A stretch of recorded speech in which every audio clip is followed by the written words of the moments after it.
অতএব যারা মানুষের ভিতর থেকে জুলুম করছেন, আমি তাদের দৃষ্টি আকর্ষণ করছি, আল্লাহর হস্তে এটা ছেড়ে দেন, বন্ধ করেন। আপনি যদি জুলুম বন্ধ না করেন, আপনার একদিকে দুনিয়াও শেষ, অপর দিকে আপনার আখেরাতও শেষ। এমন একটা অবস্থান আমার আল্লাহ তৈরি করে দেবে, সেই দিন হাজার হাজার না, লক্ষ লক্ষ না, কোটি কোটি মানুষ আপনার দৃশ্য দেখে আফসোস করবে। আল্লাহ পাক বলেন, ইয়াউমা ইয়াদু যালিমিন আলা ইয়াদাই। আল্লাহ বলেন, কিয়ামতে জালিমরা নিজেরাই নিজেদের হাতের মাংস কামড়াতে থাকবে। কি করবে? আরো জোরে বলেন। আল্লাহ পাক বলেন, জালিমরা কিয়ামতের ময়দানে নিজেরাই নিজেদের হাতের মাংস কামড়াতে থাকবে। আর তারা ডাক দিয়া বলবে, কালু ইয়া ওয়াইলানা ইন্না কুন্না যালিমিন। তারা এই কথা বলবে, আজ আমাদের জন্য আফসোস, আমাদের জন্য দুর্ভোগ, কারণ আমরা ছিলাম দুনিয়ায় জালিম। কোনো অপরাধ ছিল না, নিরপরাধ হাজারো মানুষের নামে আমরা মামলা দিয়েছি। এমনে সামান্য কাঠের একটা চেয়ারে কিছুদিন থাকার টার্গেট নিয়ে আমরা এই কাজগুলি করেছি। আজ আমাদের এই শাস্তি আমাদের জীবনে বয়ে আসার পিছনে একটা মাত্র কারণ, আমরা দুনিয়ায় ছিলাম জালিম। পৃথিবীতে কেউ স্থায়ী হয় না, হোক না সে ফেরাউন কিবা নামরুন, কেউ ভবে চিরকাল রয় না। পৃথিবীতে কেউ স্থায়ী হয় না, হোক না সে ফেরাউন কিবা নামরুন, কেউ ভবে চিরকাল রয় না। চলে যায় সব ছেড়ে যেতে হয়, মৃত্যু মানে না কোনো পরিচয়। সব রাজা মহারাজা আর মহাবীর, সব রাজা মহারাজা আর মহাবীর, কাউকে সে অবকাশ দেয় না। কেউ ভবে চিরকাল রয় না। ফেরাউন শেষ তো ছিল না, মৃত্যু তাকেও ছেড়ে দিল না। ফেরাউন শেষ তো ছিল না, মৃত্যু তাকেও ছেড়ে দিল না। রয়ে গেছে তার সব স্মৃতিচিহ্ন, রয়ে গেছে তার সব স্মৃতিচিহ্ন। কেউ আজ তার কথা কয় না। পৃথিবীতে কেউ স্থায়ী হয় না, হোক না সে ফেরাউন কিবা নামরুন, কেউ ভবে চিরকাল রয় না। আলহামদুলিল্লাহ। বাংলাদেশের ঐতিহ্যবাহী জেলা সুনামগঞ্জ, তাহিরপুর আলহারা যুবসংঘ দক্ষিণ কুটিলা জামে মসজিদ কর্তৃক প্রথম বার্ষিক ওয়াজ মাহফিলের স্বনামধন্য সভাপতি আলহাজ হযরত মাওলানা মঈনুদ্দিন সাহেব মুহতামিম, পৌলনপুর টাইটেল মাদ্রাসা, আতালাল্লাহু আমরাহু ওয়া বারাকাল্লাহু ফি হায়াতি, বলেন আমিন।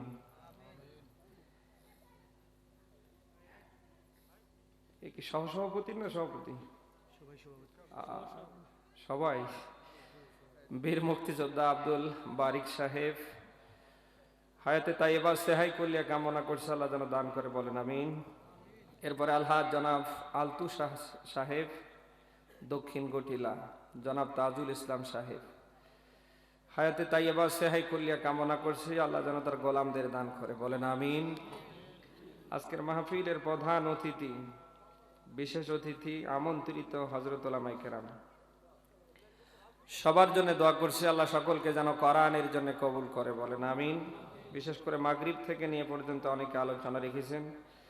হযরত মাওলানা শাফির উদ্দিন সাহেব, মাওলানা আহমদ আলী সাহেব, মাওলানা মুফতি বুরহান উদ্দিন সাহেব, মাওলানা নাসির উদ্দিন সাহেব, মাওলানা মিসবাহ উদ্দিন সাহেব, মাওলানা মুহিবুর রহমান সাহেব, মাওলানা কারি শাহ শাহজাহান সাহেব, মাওলানা মুফতি বশির উদ্দিন সাহেব, এরপরে হযরত মাওলানা ইমরুল হাসান জাফরি সাহেব, মাওলানা মঈনুল ইসলাম সাহেব, যারাই কোরআন থেকে কথা রেখেছেন, আমরা যেন প্রত্যেকেই কথাগুলি মানতে পারি। আল্লাহ তৌফিক যেন দান করে।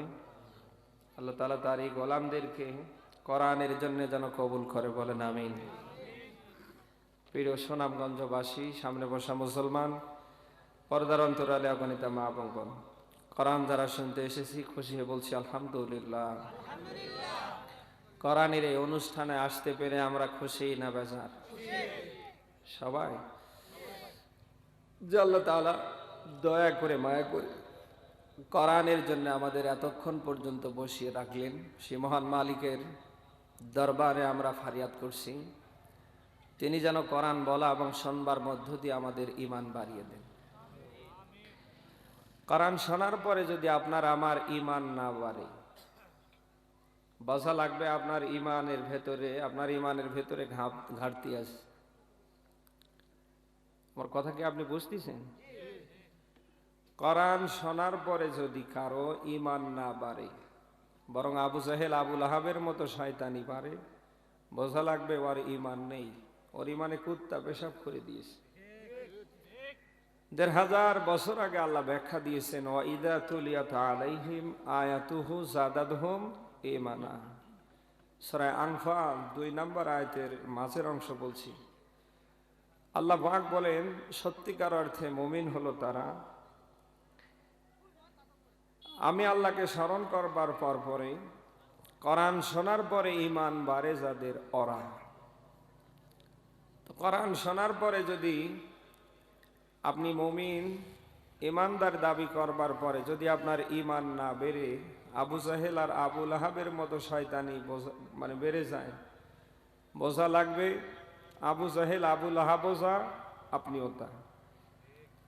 মারা যাবার পরে যত বড় হুজুরেই আপনার জানাজা দেখ, কাজ হয় না, হবে না। আমার কথা কি আপনি বুঝতেছেন? এই জন্য কোরআন শোনার পরে যেন আবু বকর, ওমর, ওসমানের মতো আপনার ঈমান বেড়ে যায়। এক কথায় আবু জাহেল আর আবু লাহাবের মতো যেন না হয়। এরকম আবু জাহেল আবু লাহাব কোয়ালিটির মানুষ এই দেশে কম না বেশি? মুসলমানের ঘরে জন্ম নিয়ে আগা কেটে গরুর গোশত খেয়ে সব সহ্য করতে পারে।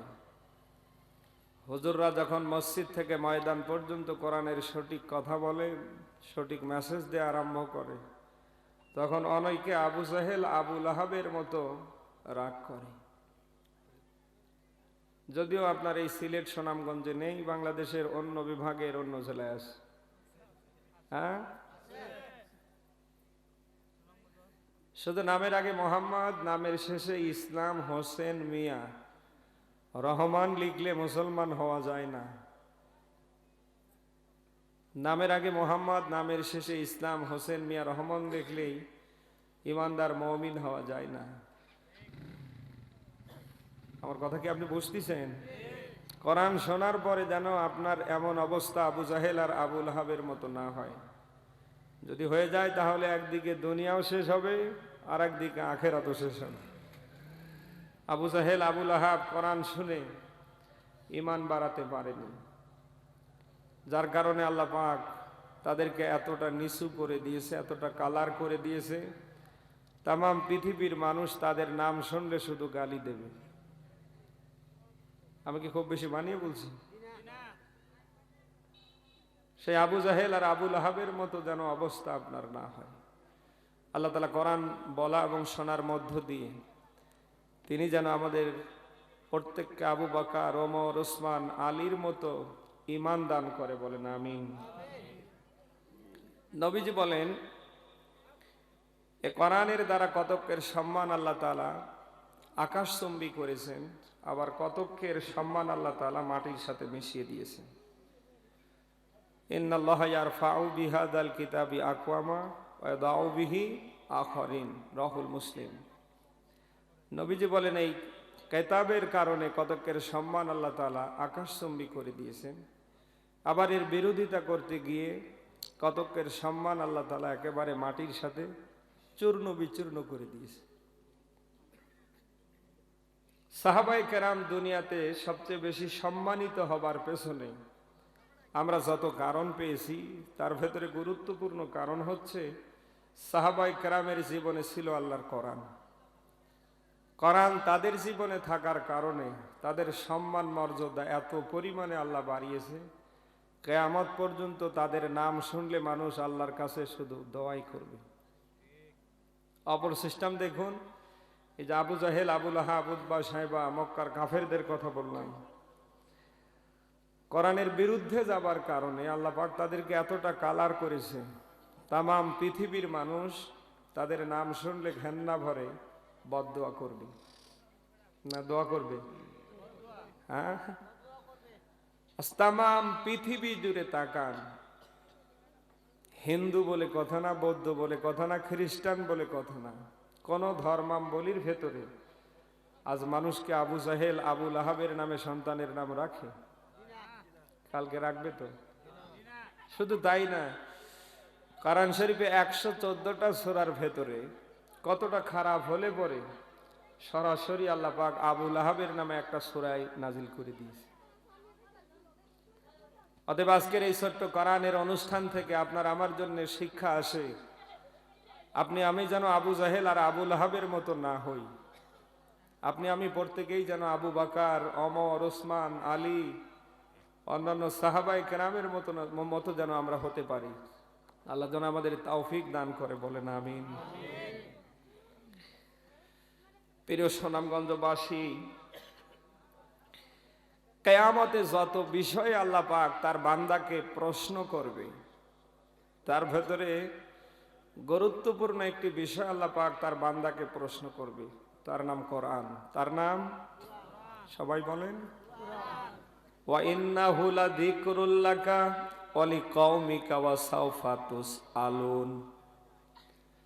সূরা যুখরুফ 43 নম্বর সূরার 25 নম্বর পারার 11 নম্বর পৃষ্ঠার 44 নম্বর আয়াত। এটা আল্লাহ পাক বলেন, হে নবী, এ কোরআন আপনার জন্য, আপনার উম্মতের জন্য, ওয়াসাওফা তুসআলুন, আর অচিরেই কিয়ামতের ব্যাপারে ধরা হবে, জিজ্ঞেস করা হবে। কে বলছে? সবাই বলেন আল্লাহ। প্রত্যেকটা মানুষকে কিয়ামতের ময়দানে আমার আল্লাহ তাআলা কোরআনের ব্যাপারে জিজ্ঞেস করবে, কারণ মানুষের ব্যক্তি, পরিবার, সমাজ, রাষ্ট্রের, দুনিয়া আখেরাতের জন্য যেখানে যা দরকার কোনটা আল্লাহ কিন্তু কোরআনে বাদ দেয়নি। একেবারে দুনিয়া থেকে নিয়ে আখেরাতে জান্নাতে যাওয়া পর্যন্ত যত কথা, যত বাণী, যত বক্তব্য, যেখানে যতটুকুন দরকার সব দিয়েছে কে? এখন দুনিয়ায় কোন মানুষ যদি সেই কোরআন থেকে নিজের জীবনটাকে শুধরাতে না পারে, কোরআন দিয়ে যদি তার জীবনটার পরিবর্তন করে আবু বকর, ওমর, ওসমানের মতো দাঁড় করাতে না পারে, বোঝা লাগবে একদিকে সে ধরা খেয়ে দুনিয়ায় শেষ, আর আখেরাতে আল্লাহ তাআলা তাকে ধরা খেতে খেতে একেবারে জাহান্নামে পৌঁছে দেবে। আমার কথা কি আপনি বুঝতেছেন? অতএব এই কোরআনের ব্যাপারে যেহেতু কিয়ামতে ধরা হবে, আপনার আমার কালকে থেকে কাজ হবে সে কোরআনের পক্ষে থাকা। কি করে এটা ব্যক্তিতে, পরিবারে, সমাজে, রাষ্ট্রে, সব জায়গায় কায়েম করা যায়, ওই পক্ষে কাজ করা। আর এটা আল্লাহ তাআলা ফরজ করে দিয়েছে, ইন্নাল্লাযী ফারাদা আলাইকাল কুরআন।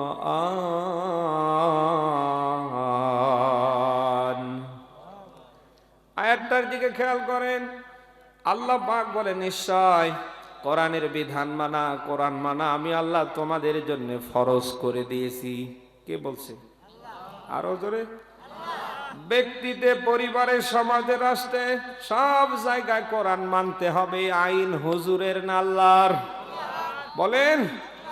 অথচ আজ মুসলমানের ঘরে জন্ম নিয়ে আগা কেটে 180 মাইল বেগে গরুর গোস্ত খেয়ে সেই আল্লাহর কোরআন আপনি আজ মানতে পারছেন না। ক্ষমতা দিয়ে, শক্তি দিয়ে, সাহস দিয়ে সর্বাত্মক প্রচেষ্টা চালাচ্ছেন কি করে কোরআন বিদায় করা যায়। এরকম মানুষ যদিও সিলেটের সুনামগঞ্জে নেই। এই গাছগুলি সেই সময় ছিল কাফেরদের। আজও হিন্দু, বৌদ্ধ, খ্রিস্টান, বিধর্মীরা যারা, তারা এই কাজটা করবে, এটা তাদের জন্য স্বাভাবিক। কিন্তু আপনি মুসলমানের ঘরে জন্ম নিয়ে আগা কেটে জন্মের গরুর গোস্ত খেয়ে এই কাজটা করছেন, এটা মোটেও আপনার দ্বারা মানায় না। আপনি এমনটা করলে যদি মারা যান, নাম্বার 1 রেড সিগন্যাল, মরার সময় আপনি ঈমান পাবেন না। আল্লাহ আপনাকে বেঈমান করে মৃত্যু দেবে। আর 2 নম্বরে, কিয়ামতের কঠিন মুসিবতের দিনে আমার আল্লাহ সরাসরি আপনাকে জাহান্নামের আগুনে জ্বালাবে। অতএব আপনার দ্বারা এটা মানায় না। এতদিন ধরে যা করেছেন ছেড়ে দেন, বন্ধ করেন। এখনো সময় আছে, আল্লাহর কোরআনের পথ ধরেন। এটা কি করে ব্যক্তিতে, পরিবারে, সমাজে, রাষ্ট্রে সব জায়গায় ছড়িয়ে ছিটিয়ে দেয়া যায়, আপনি ওই পক্ষে কাজ করেন। আশা করা যায় মুহাম্মদুর রাসূলুল্লাহ আর সাহাবীদের মতো আমার আল্লাহ আপনাকে বানিয়ে দেবে। রাসূলুল্লাহর একজন সাহাবীর কথা মনে পড়ে গেল, নাম হলো ওমর। ইসলাম কবুল করবার আগে বিশ্বনবীকে হত্যা করবার মতো তিনি কাজটা হাতে নিলেন। সব শেষে তিনি যখন কালমা পড়ে মুসলমান হয়ে আল্লাহর কোরআনের কাছে সারেন্ডার করলেন, মহান আল্লাহ তাআলা হযরত ওমরের জীবনের অপরাধ একটাও রাখলেন না। সব অপরাধগুলি আমার আল্লাহ মাফ করে দিয়ে নেকি বানিয়ে দিলেন। ওমরের সম্মান মর্যাদা এত পরিমাণে আল্লাহ তাআলা বাড়িয়ে দিলেন, ওমর যে রাস্তা দিয়ে একবার বের হতো 70 দিন ওই রাস্তায় শয়তান যেত না। সুবহানাল্লাহ বলতে পারেন না? একজন মদখোর যুবকের ঘটনা মনে পড়ে গেল। মদ খাবার পরে আর একটা বোতলে মদ নিয়ে তিনি মনের সুখে আনন্দে সামনে আসছেন। হঠাৎ করে তাকিয়ে দেখেন তার সামনে হযরতে ওমর। যুবকের মাথার ঠিক নেই, সামনে বারবার তাকিয়ে দেখে না এটা ওমর ছাড়া আর কেউ হতে পারে না। যুবক তাওবা করে আল্লাহর কাছে বারবার আর্তনাদ শুরু করে দিলেন, আল্লাহ তুমি যদি হযরতে ওমর থেকে আমারে আজ বাঁচাও, আমি তোমাকে কথা দিলাম জীবনে আর মদের বোতল হাতে নিব না। হযরতে ওমর একবার যায় যুবকের কাছাকাছি। হযরত ওমর তো দূর থেকে তাকিয়ে দেখছে ওই যুবকটা মদ খাবার পরে আর এক বোতল মদ কাঁধে কি কয় বগল না, বগলে করে নিয়ে আসছে। হযরত ওমর এই দৃশ্য দেখার পরে যুবকের সামনে দাঁড়িয়ে বললেন, বেটা বল তোর ওই বোতলে কি, সত্যি করে বল কি খেয়েছিস। যুবক কোনো কথা বলে না। হযরত ওমর যখন তাকে ধমক দিলেন, আস্তে করে মদের বোতলটা বের করে দিলেন। হযরত ওমর নিজে মদের বোতলটা হাতে নিলেন, নেবার পরে যুবকের চেহারার দিকে তাকায় একবার, আর ওই বোতলের দিকে তাকায় একবার। হযরত ওমর নিজেও আশ্চর্য হয়ে গেলেন, এ যুবক তো মদ ছাড়া কিছু বোঝে না, কিন্তু আমি যা দেখছি এখন তো সব ভুল। হযরত ওমর বারবার যুবকের দিকে তাকায় আর মদের বোতলের দিকে তাকায়, দেখে মদের বোতলে একটাও মদ নেই, সব যেন সাদা দুধ হয়ে গেছে। হযরত ওমর ডাক দিয়ে বলেন, যুবক সত্যি করে বল জীবনে কি এমন এক আমল করেছিস যে আমলের কারণে মহান আল্লাহ তাআলা জামাত থেকে তোরে বাঁচিয়ে দিলেন। যুবক ডাক দিয়ে বলেন, খলিফাতুল মুসলিমিন, অর্ধ জাহানের প্রেসিডেন্ট আমিরুল মুমিনিন ওমর, আমি যখন আপনাকে দেখেছি তখন আমার ভিতরে আর জান নেই, পৃথিবীর কাউরে আমি ডাক দেইনি, আমি আমার মহান মালিক আল্লাহরে ডাক দিয়ে বলেছি, আল্লাহ আমার সামনে যে মানুষটি আসছে এটা মানুষ না, এটা যেন জ্যান্ত এক আজরাইল। ও আল্লাহ, কিচ্ছু চাই না, অমর থেকে আমারে বাঁচিয়ে দাও, জীবনে আর মদের বোতল আমি হাতে নিব না। হযরতে ওমর আল্লাহর কোরআনের কাছে ফিরে আসার কারণে, কোরআনকে আঁকড়ে ধরবার কারণে হযরতে ওমরের জীবনের অপরাধ তো আল্লাহ রাখলে নেই না, বরং হযরতে ওমরকে আমার আল্লাহ দুনিয়ায় জান্নাতি মানুষ বলে ঘোষণা দিলেন। কোরআনের অসংখ্য আয়াত আল্লাহ তাআলা হযরতে ওমরের শানে নাজিল পর্যন্ত করে দিয়েছেন। সুবহানাল্লাহ বলতে পারেন না? সে কোরআন আজও আছে না নেই? কিন্তু আজ আমরা নিতে পারছি না। সর্বাত্মক প্রচেষ্টা চালাচ্ছি কি করে কোরআন বিদায় করা যায়। মানুষের ভিতর থেকে যারা এই কাজগুলি করছেন, আমি আপনাদের দৃষ্টি আকর্ষণ করছি, আল্লাহর হস্তে ছেড়ে দেন, বন্ধ করেন। আপনি হয়তো টার্গেট করছেন সব কিছু এদেশে চলমান থাকবে, কোরআনের কোনো বিধিবিধান, নিয়ম নীতি, আইন কানুন থাকবে না। এটা আপনার ভুল ধারণা। কোরআন আছে, কিয়ামতের আগ পর্যন্ত থাকবে। আপনি যে আজ পায়ে তারা চালাচ্ছেন, সামনে হয়তো এটা আর চলবে না। কোরআন কার? আরো জোরে। ওই পক্ষে যারা কাজ করছে এরা কার?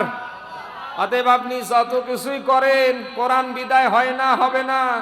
বরং কোরআনকে বিদায় করবার জন্য আবু জাহেল, আবু লাহাবের মতো যত ভূমিকা পালন করবেন, তত বেশি কোরআনকে মহান আল্লাহ জমিনে জায়গা করে দেবে। কোরআনের অসংখ্য মুজিজা আছে, তার ভেতরে এটাও একটা। একে বিদায় করবার জন্য যত দুঃসাহস করা হবে, একে বিদায় করবার জন্য যত পথ মত তৈরি করা হবে, এটা বিদায় হবে না, বরং প্রত্যেকের দ্বারে দ্বারে আল্লাহ পৌঁছে দেবে। আমরা দেখেছি 2010 সালে কোরআনের শ্রেষ্ঠ পাখি আল্লামা দেলওয়ার হোসেন সাইদি হাফিজাহুল্লাহ কারাবন্দী হবার পরে হাজার হাজার কোরআনের পাখি বাংলার মাটিতে মাথা চারা দিয়ে উঠেছে। এখন টেকনাফ থেকে তেতুলিয়া, রূপসা থেকে বাথুরিয়া, সুন্দরবন থেকে বান্দরবন, বাংলাদেশের এমন কোন জেলায় কোরআনের পাখি নেই, কোরআনের পক্ষে হক কথা বলতে পারে না, এমন কোন জেলা উপজেলা আছে? কথা না বলে বুঝি কি করে? আপনি ধরবেন একটারে, আল্লাহ 10টা বের করে দেবে। এই কথা না বলে বুঝি কি করে? আপনি ধরবেন একটারে, ওই জায়গায় আল্লাহ 10টা বের করে দেবে। এই ওয়াদা কার? আরো জোরে। অতএব মুসলমানের ভেতরে লুকিয়ে থেকে যারা মুনাফিকি করছেন যে সব চলবে, হুজুরদের কোরআন চলতে দেয়া যাবে না, আমি তাদের দৃষ্টি আকর্ষণ করছি, আল্লাহর হস্তে ছেড়ে দেন, বন্ধ করেন। কারণ এটা আপনার দ্বারা মানায় না। ইতিপূর্বে যারা মুনাফিকি করে এই কাজগুলি করেছে, তারা কেউ কিন্তু সফল হতে পারেনি, অতএব আপনিও পারবেন না। ওয়াদা কার? আরো জোরে। যুগে যুগে যত মুনাফিক ইসলামকে মিটিয়ে ফেলবার জন্য ওই পক্ষের কর্মী, সমর্থক, লিডারদেরকে দুনিয়ার থেকে বিদায় করবার জন্য যারা যত বেশি হাত দিয়েছে, চেষ্টা করেছে, কেউ কিন্তু সফল হতে পারেনি। প্রত্যেকটাকে আল্লাহ পদে পদে লাঞ্ছিত, অপমানিত করেছে। আজকে তো কে মুমিন আর কে মুনাফিক বোঝার কোনো কায়দা নেই। মাথায় টুপি, মুখে দাড়ি, পোশাক আশাক দেখলে মনে হয় জান্নাত থেকে পালিয়ে এসেছে। এই কথা না বলে বুঝি কি? কোরআনের বিধান সমাজে রাষ্ট্রে কায়েম হবে, তখন বাধা দেয়। হুজুররা যখন ভোটে দাঁড়ায়, তখন মাথা ঠিক থাকে না, বাজে মন্তব্য করে। আজান হবার পরে মসজিদে গিয়ে ইমামতি দেবে, মানুষ মারা যাবে, জানাজা দেবে, 3 দিন 7 দিন 40 খাবে। হুজুররা কেন ওই জায়গায়?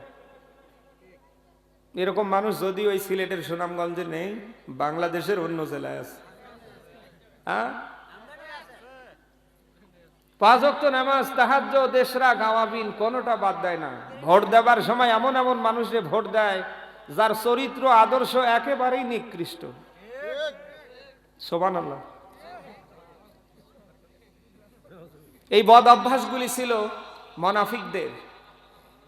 আজও আল্লাহর বিধান সমাজের রাষ্ট্রে কায়েম হবে, ওই পক্ষে যারা আসতে চায় না, বরং বিরোধিতা করে, বাধা দেয়। ও যত বড়ই মাথায় টুপি দেখ, যত বড় দাড়ি রাখুক, যত জুব্বায় পড়ুক, যতই তাহাজ্জুদ ইশরাক আওয়াবিন পড়ুক, ও কাবায় সেজদা দিতে মারা গেলে ওটা মুনাফিক। ওর নাম কি? আরো জোরে বলেন। আপনি তো নামাজ পড়ছেন এই হুজুরের পিছনে, আমার পিছনে। রাসূলুল্লাহর সাহাবী আব্দুল্লাহ ইবনে উবাই নামাজ পড়েছিলেন রাসূলুল্লাহর সরাসরি পিছনে। আপনি তো রমজানের রোজা করবেন হুজুরের সাথে, তারাবি পড়বেন ওনার পিছনে। আর আব্দুল্লাহ ইবনে উবাই রমজান মাসের তারাবিহের নামাজ পড়েছে, ইফতার করেছে, সাহরি করেছে, রোজা রেখেছে সরাসরি রাসূলুল্লাহর সাথে। আপনি তো হজ ওমরা করতে যান বাংলাদেশি হুজুরের সাথে, আর আব্দুল্লাহ ইবনে উবাইর মতো মুনাফিক হজ ওমরা করেছে সরাসরি রাসূলুল্লাহর সাথে।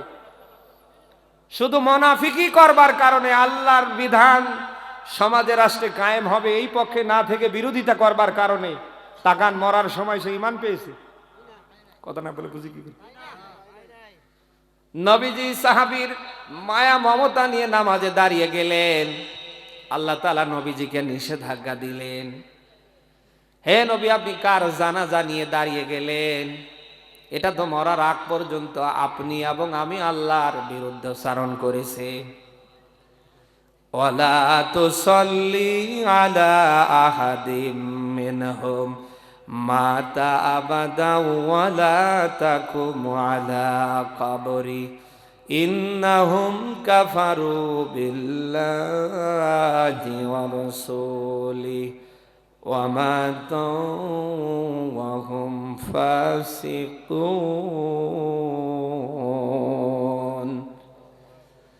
সূরা তাওবা 9 নম্বর সূরা 10 নম্বর পারা 19 নম্বর পৃষ্ঠার 84 নম্বর আয়াত। এটা আল্লাহ পাক বলেন, হে নবী আপনি এর জন্য জানাজার নামাজ নিয়ে দাঁড়াবেন না, এর কবরের পাশে দাঁড়িয়ে আপনি দোয়াও করবেন না, কারণ এটা আজীবন আপনি এবং আমি আল্লাহর বিরুদ্ধাচরণ করেছে। আর এটা মারা গিয়েছে নাফরমান বেঈমান অবস্থায়, অতএব মরার সময় ওটা ঈমান পায়নি। তাগফির লাহুম আও লা তাস্তাগফির লাহুম ইন তাস্তাগফির লাহুম ৭০ মাররা। বলেন আল্লাহু আকবার। আল্লাহ পাক বলেন, হে নবী এই মুনাফিকের জন্য একবার নয়, দুইবার নয়, 10, 20, 50, 60 বার নয়, আপনি যদি ৭০ মাররা ৭০ বারেরও বেশি বার এর জন্য আমার কাছে ক্ষমা প্রার্থনা করেন, দোয়া করেন, দোয়া করলেও যা না করলেও তা, কারণ এটা মারা গিয়েছে নাফরমান বেঈমান অবস্থায়। মুনাফিকি করবার কারণে রাসূলুল্লাহর সাহাবী হবার পরেও যদি আল্লাহ রাসূলুল্লাহর জানাজা ফেরত দেয়, আল্লাহর নবীর হাত যদি আমার আল্লাহ ফেরত দিতে পারে, ও বাংলার মুসলমান, আজ যারা মুসলমানের ভিতরে লুকিয়ে থেকে মুনাফিকি করছেন, সব কিছু চলবে, হুজুরদের কোরআন চলবে না, সব আইন মানা যাবে, কোরআনের আইন মানা যাবে না। এই অবস্থায় যদি আপনি এই পথে থেকে মারা যান, যত বড় হুজুর এসে আপনার জানাজা দেখ, স্বয়ং কাবার ইমামও এসে যদি জানাজা দেয়, আপনার জানাজা আল্লাহ নেয় না, নেবে না। মুনাফিককে আপনি চিনবেন কি করে? আপনাদের মনে কষ্ট হচ্ছে? হ্যাঁ, ১৫০০ বছর আগে আল্লাহ ব্যাখ্যা দিয়েছেন। আল্লাহ পাক বলেন, ওয়াইদা কিলা লাহুম তাআলাউ ইলা মা আনজালাল্লাহু ওয়া ইলার রাসূলি রাআইতাল মুনাফিকিনা ইয়াসুদ্দুনা আনকা সুদুদা। বলেন আল্লাহু আকবার। সূরা নিসার 61 নম্বর আয়াত। এটা আল্লাহ পাক বলেন, হে নবী যখনই আপনি মুনাফিকদেরকে বলবেন তাআলাও এদিকে আসো, ইলা মা আনজালাল্লাহু ওয়া ইলার রাসূল, আমি রাসূলের উপরে আল্লাহ যে কিতাব দিয়েছে এ দিয়ে সমাজ চালাই, রাষ্ট্র চালাই, পৃথিবীতে অন্যায় অপরাধ আমরা বন্ধ করি। হে নবী, মুনাফিকদের মাঝে আপনি তখনই দেখতে পারবেন তখন আপনার থেকে তারা আলাদা হয়ে গেছে।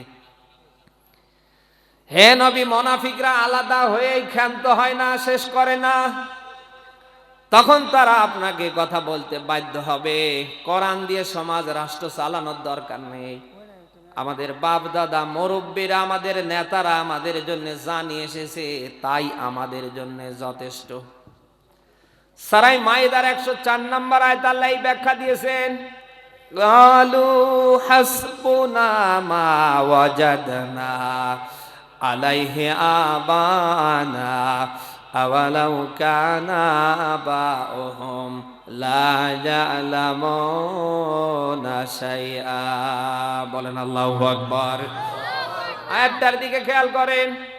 আল্লাহ পাক বলেন, হে নবী, মুনাফিকরা তখন এই কথা আপনার সামনে বলতে বাধ্য হবে।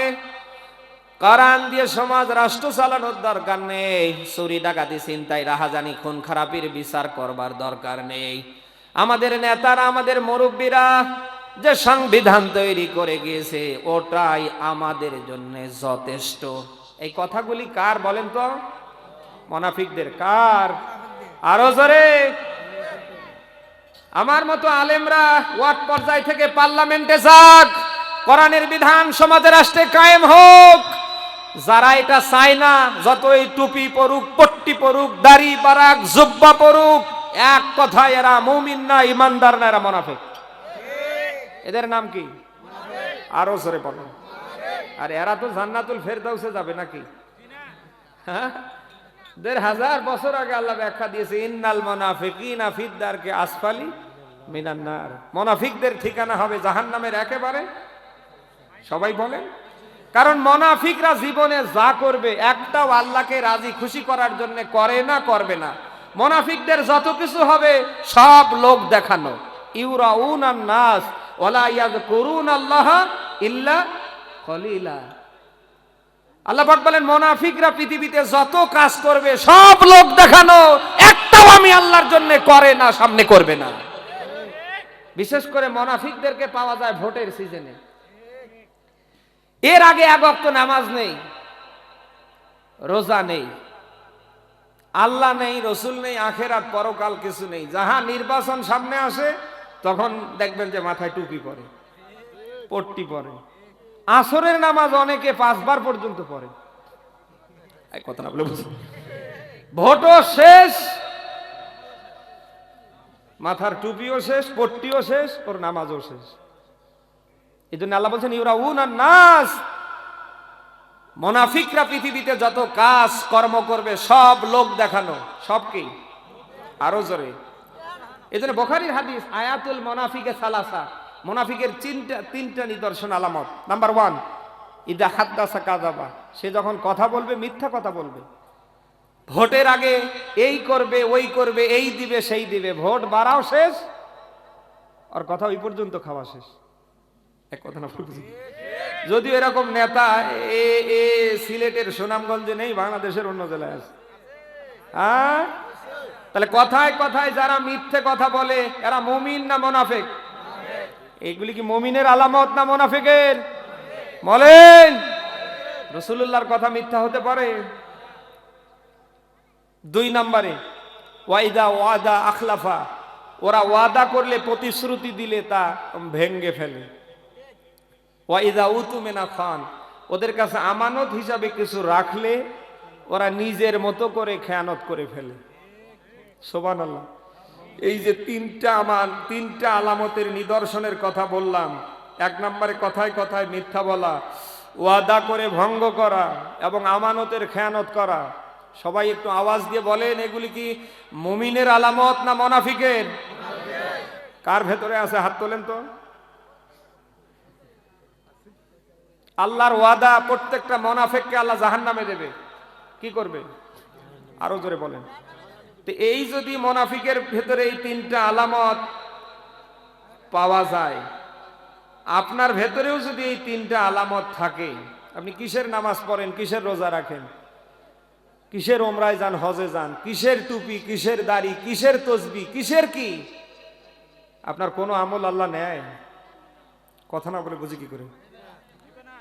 56,000 বর্গ মাইলের এই দেশে মুসলমানের ভিতরে লুকিয়ে থেকে যদি মুনাফিকরা ইসলামকে মিটিয়ে ফেলবার, কোরআনকে বিদায় করবার, আলেমদের মুখ বন্ধ করবার ষড়যন্ত্র না চালাতো, বাংলার মাটিতে কোরআনের রাজ এতদিন কায়েম হয়েই যেত।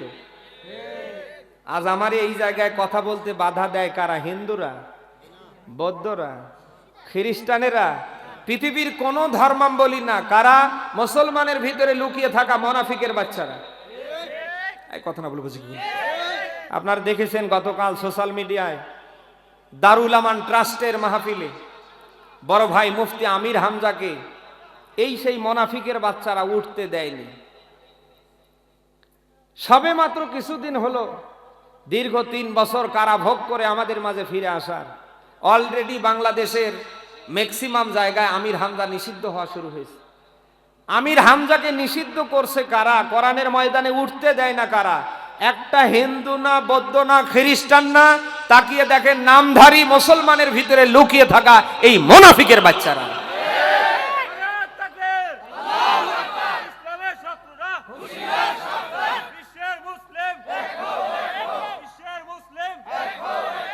আজ যদি মুসলমানের ভিতরে এই মুনাফিকের বাচ্চারা লুকিয়ে থেকে কাজ না করত, 56,000 বর্গ মাইলের এই দেশে কারো বাবার ক্ষমতা হতো না কোরআনের কথা বলবার কারণে একটা আলেমকে মিথ্যে মামলা দিয়ে জেলখানায় নিয়ে রিমান্ড দিয়ে ফাঁসি দিয়ে মারা। আজকে মামুনুল হককে জেলখানায় আটকে রেখেছে কারা? নো হিন্দু, নো বৌদ্ধ, নো খ্রিস্টান, মুসলমানের ভিতরে লুকিয়ে থাকা মুনাফিকের এই চামচারা। কারণ মুনাফিকরা ভালো করে জানে কোরআনের বিধান সমাজে, রাষ্ট্রে যদি হুজুরদের হাত ধরে কায়েম হয়, পিঠের একটা চামড়াও আমাদের থাকবে না। কথা না বলে বুঝি কি? আর কেউ আমাদের না বুঝলে, না চিনলেও মুনাফিকরা কিন্তু ঠিকই চিনেছে। এদেশে কত হুজুর আছে না, তাদের নামে কোনো মামলা নেই, বরং ফুলের সংবর্ধনা। এই কথা না বলে বুঝি কি? হাদিয়া, তোহফা, কত কিছু। কিন্তু তাকিয়ে দেখেন মুনাফিকের বাচ্চারা ঠিকই চিনতে পেরেছে এরা কিয়ামতের আগ পর্যন্ত থাকলেও আমাদের পথের বাধা এবং কাঁটা এরা না। পথের কাঁটা বাধা যারা, তাদের নামেই দেখেন মামলার উপরে মামলা, হামলার উপরে হামলা, রিমান্ডের উপরে রিমান্ড, জেলের উপরে জেল, অবশেষে ফাঁসি। সব টুপিওয়ালার উপরে কিন্তু মুনাফিকরা খেপা না। সব টুপিওয়ালার উপরে মুনাফিকরা কিন্তু বেজার না। কোন টুপিওয়ালাদের উপরে মুনাফিকরা বেজার জানেন? যারা আল্লাহর কোরআনের বিধান দিয়ে সমাজ, রাষ্ট্র চালানোর পক্ষে কাজ করতে চায়। এই কথা না বলে বুঝি কি করে?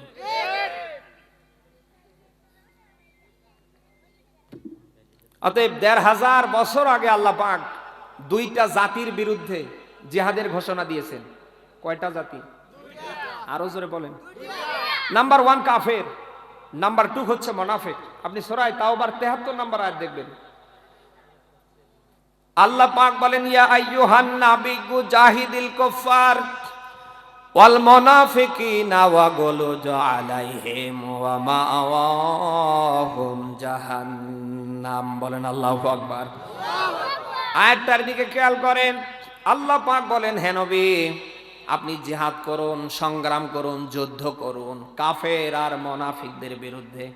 যেন তেন করে না। ওয়াগলুজ আলাইহিম, এখানে আলেম যারা তারা বুঝবেন। এই যে ওয়াগলুজ আলাইহিম, যেন তেন করে না, কঠোর ভাবে, শক্ত ভাবে।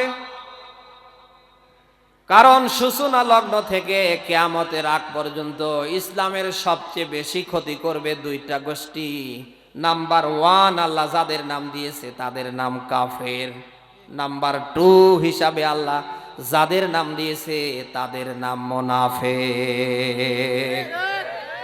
অতএব মুনাফিকরা আমাদের বন্ধু হতে পারে না। কোন কাফিরের বাচ্চা আমাদের বন্ধু হতে পারে না। ওরা আমাদের জানের দুশমন। অন্তত এই সিলেটের সুনামগঞ্জে এই ধরনের কোন মুনাফিক যদি মারা যায়, ওর জন্য ইন্না লিল্লাহ পড়া মুসলমানের জন্য হারাম। কিসের জানাজা, কিসের 7 দিন 40, কিসের বছর কি? মারা যাবার পরে সবার কাজ হবে হয় আগুনে পুড়িয়ে মারা, নতুবা পানিতে ফেলে দেয়া। এই কথা না বলে বুঝি কি? কারণ যে জায়গায় মাটি দেবেন, মাটির ভেতরে দিলেই মাটিটা নাপাক নষ্ট, বরং ওরে আগুন দিয়ে পুড়িয়ে মারেন, নতুবা পানিতে ফেলিয়ে দেন। এই মাটিটার ওপরে যে জায়গায় ওর কবর দেবেন, ওই জায়গায় যদি একটা চারা গাছ লাগান, অন্তত এখান থেকে অনেক মাখলুকের খাবার হবে। কথা না বলে বুঝি।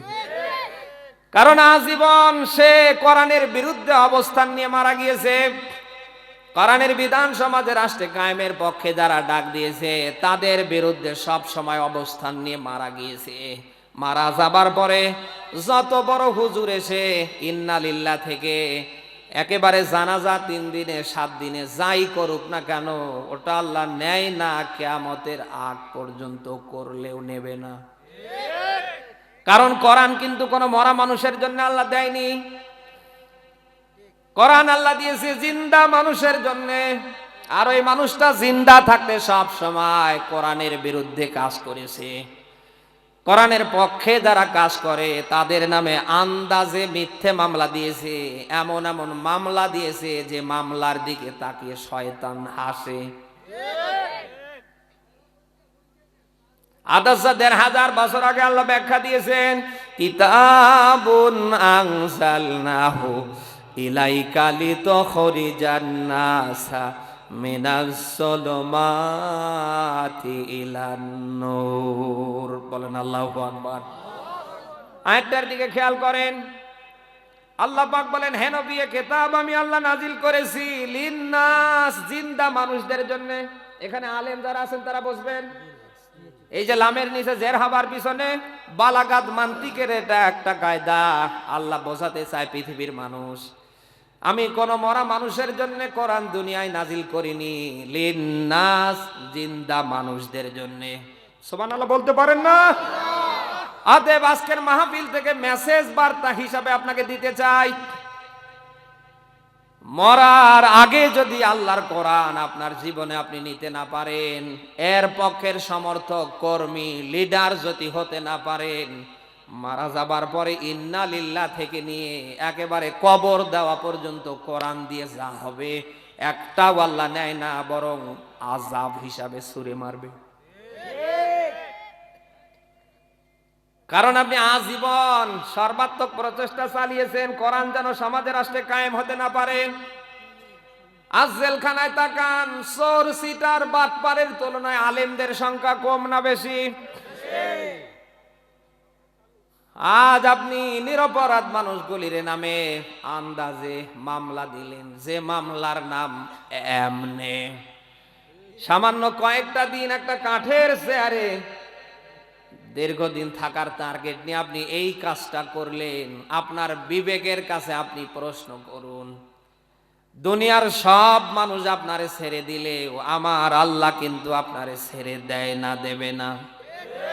এই কথা না বলে বুঝি। আজকের মাহফিল থেকে আমি মেসেজ দিতে চাই, যাকে আজ আপনি মিথ্যে মামলা দিয়ে জেলে নিয়েছেন, ওই মানুষটা থেকে নিয়ে শুরু করে আর পরিবারের চোখ থেকে জয় ফোঁটা পানি আপনি ঝরিয়েছেন, এক ফোঁটা চোখের পানিও কিন্তু ব্যথা যায় না, যাবে না। প্রত্যেকটা চোখের ফোঁটা, চোখের পানি আপনার হাড়ে হাড়ে ঢুকে যাবে। অতএব আজ যাকে মিথ্যে মামলা দিয়ে জেলে পাঠিয়ে আনন্দ উল্লাস করছেন, আপনি প্রস্তুত থাকেন, এরকম আপনার নামেও মামলা হবে, এরকম জেলে আপনার পিটন হবে, পরিবার চোখ থেকে পানি ফেলাতে ফেলাতে অন্ধ হবে, এরপরে আজরাইল আসবে, এরপরে জান কবজ হবে।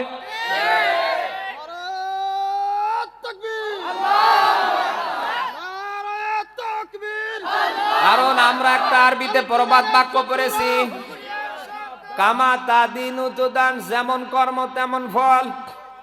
আজ আপনি যেমন কর্ম করবেন আপনাকে আমার আল্লাহ তেমন ফল দেবে না, দেবে না? আরো জোরে বলেন। আজ আপনি যা করছেন হয়তো মনে করছেন কিছু হচ্ছে না, কে বলেছে হবে না? মানুষের ভিতর থেকে যারা এই কাজগুলি এর আগে করেছে, কে বলেছে তাদের হয়নি? আমারে দেখান তো। হয়তো আল্লাহ সাময়িক ভাবে তাদেরকে কিছুদিনের জন্য ছাড় দিয়েছে, তাই বলে ছেড়ে দেয়নি। এই কথাটা বলে বুঝি। কারণ আল্লাহ এদেরকে ছাড় দেয় তাই বলে ছেড়ে দেবে না। আর আল্লাহ তাআলা কেনই বা ছাড় দেয়, তিনি কেনই বা ছেড়ে দেন না, কারণ আছে না নেই? ১৫০০ বছর আগে কোরআনে আল্লাহ ব্যাখ্যা দিয়েছেন, ইন্নামা নামলি লাহুম লিয়াজদাদু ইসমা ওয়া লাহুম আযাবুম মুহিন। সূরা আলে ইমরান ৩ নম্বর সূরা ৪ নম্বর পারা ১২ নম্বর পৃষ্ঠার ১৭৮ নম্বর আয়াতের শেষাংশ বলছি। আয়াতটার দিকে খেয়াল করেন তো দেখি। আল্লাহ পাক বলেন, আমি এই সমস্ত ব্যক্তিদের, মানুষদের আল্লাহ পাক বলেন আমি ছাড় দেই, ছেড়ে দিই না। আল্লাহ বলেন আমি কেন তাদেরকে ঢিল দেই, অবকাশ দেই, ছাড় দেই, লিয়াজদাদু ইসমা, যাতে করে আরো বেশি অপরাধ করে, পাপ করে, আরো বেশি নিরপরাধ মানুষদের নামে মামলা দেয়, জেলে নেয়, পিটায়, আনন্দ করে, উল্লাস করে। এজন্য যুগে যুগে যত জালিম এসেছে, প্রত্যেকটা জালিমকে ভাবে আল্লাহ ছাড় দিয়েছে, তাই বলে ছেড়ে দেয়নি। না নমরুদ, না ফেরাউন, না সাদ্দাত, না হাজ্জাজ বিন ইউসুফ, না আবু জাহেল, কাউকে আল্লাহ কিন্তু একেবারেই ছেড়ে দেয়নি, শুধু ছাড় দিয়েছিল কয়েকদিনের জন্য। অতএব সেই ছাড় পাওয়ার পরে আজ আপনি যা করছেন, হয়তো মনে করছেন এত কিছু করছি, কিছু তো হচ্ছে না। কত নিরপরাধ আলেমদের নামে মিথ্যে মামলা দিয়ে জেলে নিলাম, ফাঁসি দিয়ে মারলাম, এখনো কত মানুষকে যাকে পছন্দ হয় তাকে ওই জায়গায় নিচ্ছি, কই কিছু তো হচ্ছে না। একটু অপেক্ষায় থাকেন, কে বলেছে হবে না? আমার আল্লাহ কিন্তু ধরে না, ধরে না, যখন ধরবে আব্বা ডাক দেবার সুযোগ দেবে না। অতএব আল্লাহর আখিরাত আছে, পরকাল আছে, একটু ভয় করুন। কিয়ামতের ময়দানে সবচেয়ে মানুষ ধরা খাবে এই জুলুম করবার কারণে। কি করবার? আরো জোরে বলেন। আল্লাহ পাক বলেন কুল্লু নাফসিম বিমা কাসাবাত রহিনা। এই যে রহায়ানুন, রহিন, রহিন শব্দের অর্থ হচ্ছে আটকা পড়া, ধরা খাওয়া, বন্দী হওয়া, জেলখানায় যাওয়া। আপনি কি আমার কথা বুঝতে পারেন? মাঠে আসেন তো? আল্লাহ পাক বলেন কিয়ামতের ময়দানে প্রত্যেকটা মানুষ ধরা খাবে, বন্দী হবে, জেলে যাবে, জাহান্নামে যাবে, শুধু তার কর্মের কারণে। এই আয়াত নিয়ে সব আলেমরা ব্যাখ্যা দিয়েছে। কিয়ামতের ময়দানে বেশিরভাগ মানুষ ধরা খাবে জুলুম করবার কারণে। এই জুলুম আজ এই দেশে আছে না নেই?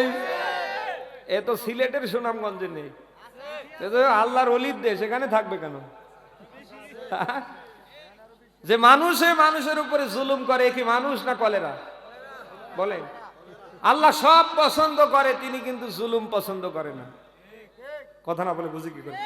আল্লাহ তার কোন সৃষ্টির উপরে জুলুম করেন না। ইন্নাল্লাহা লা ইয়াজলিমুন নাসা শাইআ ওয়ালাকিন্নান নাসা আনফুসাহুম ইয়াজলিমুন।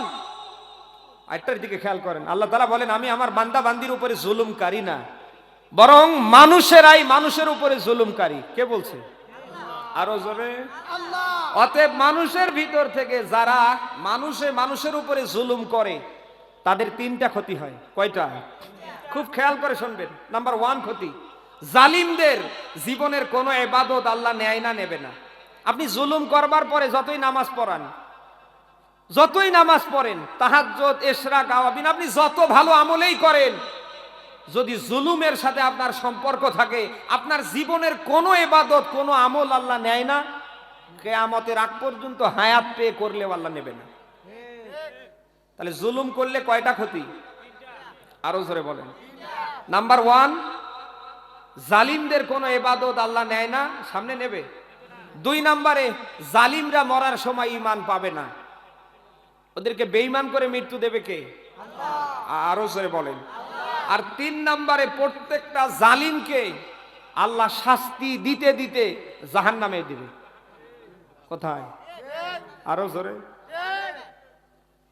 অতএব যারা মানুষের ভিতর থেকে জুলুম করছেন, আমি তাদের দৃষ্টি আকর্ষণ করছি, আল্লাহর হস্তে এটা ছেড়ে দেন, বন্ধ করেন। আপনি যদি জুলুম বন্ধ না করেন, আপনার একদিকে দুনিয়াও শেষ, অপরদিকে আপনার আখিরাতও শেষ। এমন একটা অবস্থান আমার আল্লাহ তৈরি করে দেবে, সেই দিন হাজার হাজার না, লক্ষ লক্ষ না, কোটি কোটি মানুষ আপনার দৃশ্য দেখে আফসোস করবে।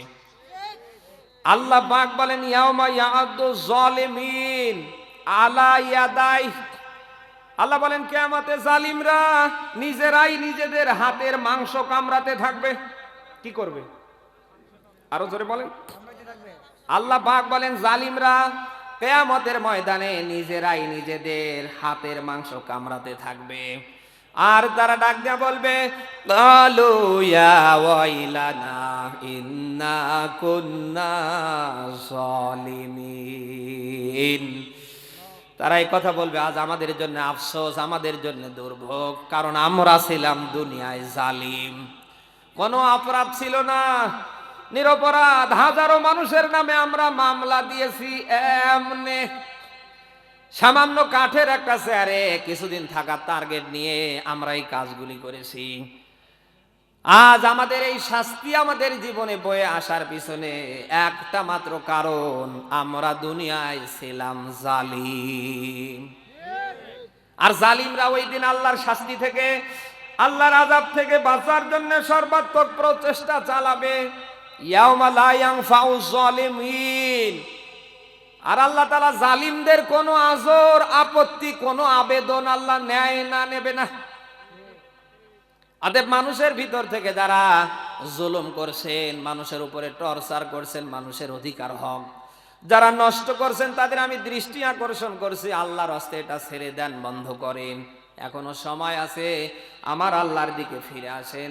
যাদের ওপরে এই জুলুম, অত্যাচার, অবিচার চালিয়েছেন, অতি বিলম্বে তাদের কাছে যান, ক্ষমা চান, তাদের কাছে মাফ নেন, তাহলে হয়তো বাঁচতে পারবেন। নতুবা আপনার দুনিয়াও শেষ হবে, আখেরাতেও শেষ হবে। কারণ আমরা জানি হক দুইটা, একটা হকুল্লাহ আর একটা হকুল ইবাদ। একটা হলো আল্লাহর আর একটা তার বান্দার। আল্লাহর হক কি? আল্লাহ পাক আপনাকে পৃথিবীতে পাঠিয়েছে তার দাসত্ব, গোলামি, তার বিধান, তার আইন মানার জন্য। এটা হক কার? বলেন বলেন। এখন আপনি করলেন না, মনে করেন ওই অবস্থায় মারা গেলেন, কিয়ামতে দাঁড়ালেন। আল্লাহ তাআলা যদি ইচ্ছে করে আপনাকে মাফও করে দিতে পারে, আল্লাহ যদি ইচ্ছা করে আপনাকে শাস্তিও দিতে পারে। এই সিক্রেট বিষয়টা কার? আরো জোরে। অপর সিস্টেম দেখুন, 2 নাম্বার আর একটা হক হচ্ছে হকুল ইবাদ, বান্দার হক। আপনি যদি বান্দার কাছে 10টা টাকা নেন, আপনি যদি না দেন, আপনি যদি বান্দাকে কষ্ট দেন, বান্দার চোখ থেকে যদি পানি ঝরান, ওই বান্দা যতক্ষণ আপনারে মাফ না করে, আমার আল্লাহ আপনাকে মাফ করে না, করবে না। এই জন্য বান্দার হকের ব্যাপারটা এটা খুব সেনসিটিভ। আপনি যদি এনার একটা বড় কথা বলেন, এনার কাছ থেকে ক্ষমা না পাওয়া পর্যন্ত আপনারে ক্ষমা করবে না কে? কে? আমারে যদি আপনি মিথ্যে মামলা দেন, জেলে নেন, আমারে রোডে রাস্তাঘাটে আটকিয়ে যদি অপমান করেন, টর্চার করেন, আমারে মেরে ফেলেন, আমি যতক্ষণ পর্যন্ত আপনারে মাফ না করব, আমার আল্লাহ কিন্তু আপনারে মাফ করে না, করবে না। অতএব কিয়ামতে যেহেতু মানুষ বেশিরভাগ জুলুম করবার কারণে আল্লাহর আদালতে ধরা খেয়ে জাহান্নামে যাবে, সেই জুলুম বন্ধ করার দরকার আছে না নেই? ঠিক একই ভাবে কিয়ামতের ময়দানে মানুষগুলি ধরা খাবে দুনিয়ায় যারা বেশির থেকে বেশি বাড়াবাড়ি করেছে। ওই কারণে আজ এই বাড়াবাড়ি করা মানুষ এই দেশে কম না বেশি? আল্লাহ যেটা করবার আদেশ দিয়েছে ওর ধারেও নেই, আল্লাহ যেটা নিষেধাজ্ঞা দিয়েছে ওটা আঁকড়ে ধরে করছে। কোরআন হাদিস যদি গুলেও খাওয়ান, ও আপনারটা মানবে না। এরকম মানুষ এই দেশে আছে না নেই? অথচ আল্লাহ পাক বলেন ওয়ালা তা'তাদু ইন্নাল্লাহা লা ইউহিব্বুল মু'তাদিন।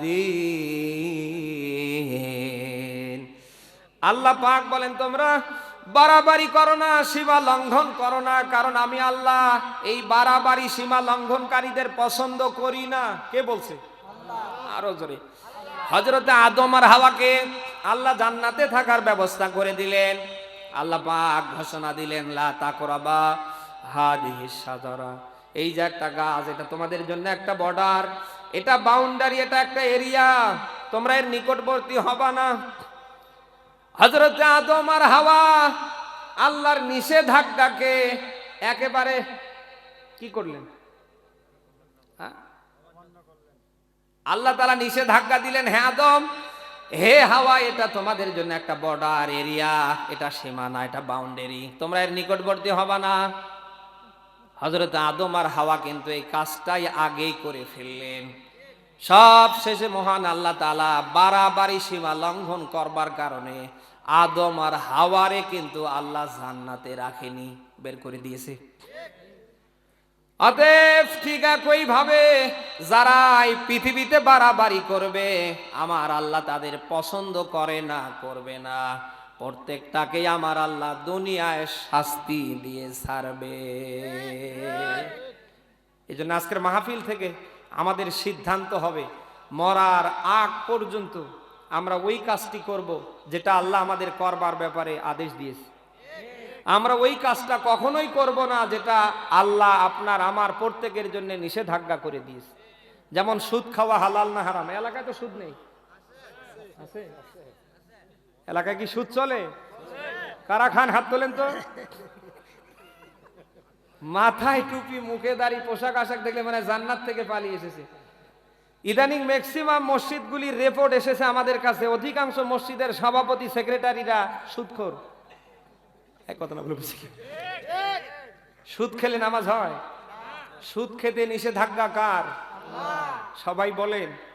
আপনি যদি সুদও খান, নামাজও পড়েন, নামাজ হয়? হ্যাঁ, নামাজ কেন পড়েন? নামাজের কাজ কি আছে না নেই?